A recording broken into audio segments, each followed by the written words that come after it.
2023년 영국 뉴포트 지역에서 일어난 한 사건은 전 국민을 충격에 빠뜨렸습니다.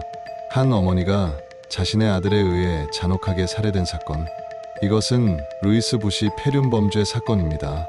그날 가족의 사랑과 신뢰는 가장 비극적인 형태로 무너졌습니다. 피해자 켈리 피트는 웨일스 뉴포트에서 태어나고 자란 평범한 여성으로 세 자녀를 둔 헌신적인 싱글맘이었습니다.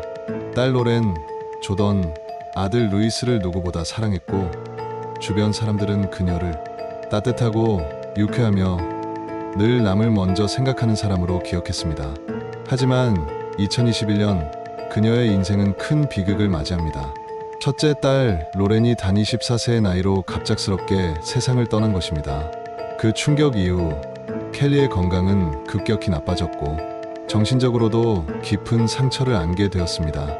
그럼에도 불구하고 그녀는 여전히 가족을 위해 하루하루를 견뎠습니다. 그 중에는 자신을 가장 힘들게 한 아들 루이스도 포함되어 있었습니다. 루이스 부시는 켈리가 10대였을 때 낳은 아들입니다. 어린 시절엔 순하고 착한 면도 있었지만 사춘기를 지나며 공격적인 성향이 두드러지기 시작했습니다. 16세가 되던 2012년 그는 어머니를 주먹으로 폭행했습니다. 가족들은 충격에 빠졌지만 켈리는 그를 용서했습니다. 하지만 그로부터 1년 뒤 루이스는 또다시 어머니를 폭행했습니다. 이때부터 그의 폭력은 습관이 되었습니다. 루이스는 일도 제대로 하지 않았고 생활비는 어머니에게 의존했습니다. 경찰이 집을 찾아온 적도 여러 번 있었지만 켈리는 아들을 감싸며 처벌을 원치 않았습니다. 그러나 이 용서는 결국 그를 괴물로 키운 것이었습니다. 2023년 5월 루이스는 또 한 번 어머니를 폭행한 혐의로 체포되었지만 보석으로 풀려났습니다. 법원은 접근 금지 명령을 내렸지만 루이스는 이를 무시하고 5월 9일 켈리의 집에 찾아옵니다. 그는 문을 두드리며 돈을 달라고 요구했고 켈리는 불안했지만 싸움을 피하기 위해 아들을 집 안으로 들였습니다.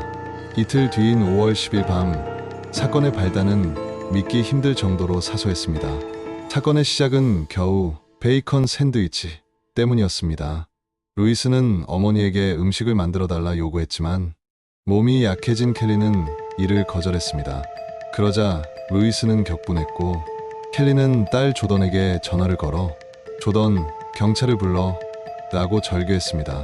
그러나 조던은 그날도 평소처럼 말다툼으로 끝날 거라 믿었습니다. 그 순간 전화는 끊겼습니다. 그리고 켈리는 다시는 전화를 받지 않았습니다. 분노에 휩싸인 루이스는 어머니를 주먹과 발로 무차별 폭행했습니다.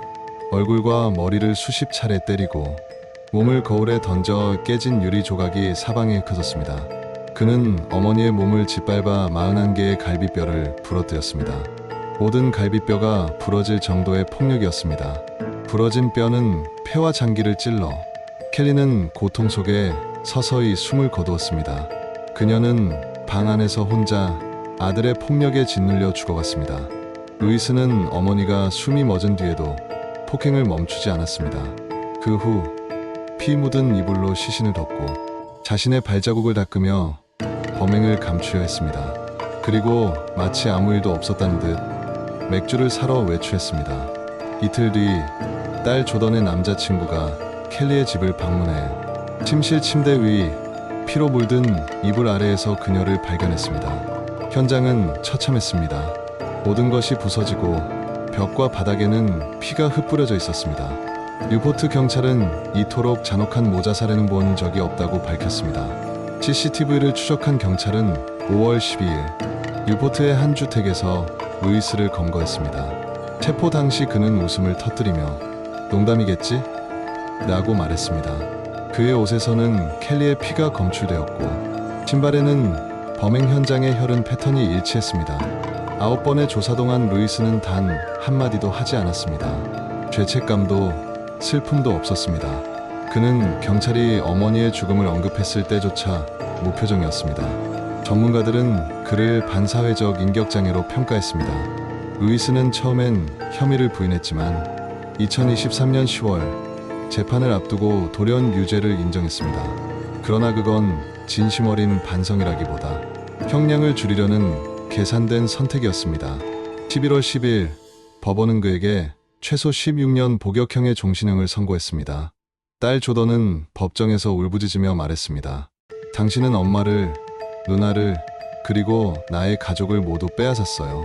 이제 나에겐 엄마도, 언니도, 그리고 형제도 없습니다. 하지만 루이스는 고개를 숙인 채 아무 말도 하지 않았습니다. 이 사건은 영국 전역에서 가정폭력의 심각성을 다시 일깨웠습니다. 가족이기에 괜찮겠지라는 방심이 가장 끔찍한 결과로 이어졌습니다. 루이스 부시는 현재 복역 중이지만 그는 2039년이면 출소할 수도 있습니다. 그날이 오더라도 켈리 피트의 이름은 가족들의 기억 속에서 영원히 잊히지 않을 것입니다. 이 사건은 단 하나의 질문을 남깁니다. 사랑은 언제 증오로 바뀌는가? 구독과 알림 설정은 다음 이야기를 만드는 데 큰 힘이 됩니다. 오늘 이야기는 여기까지입니다. 시청해주셔서 감사합니다.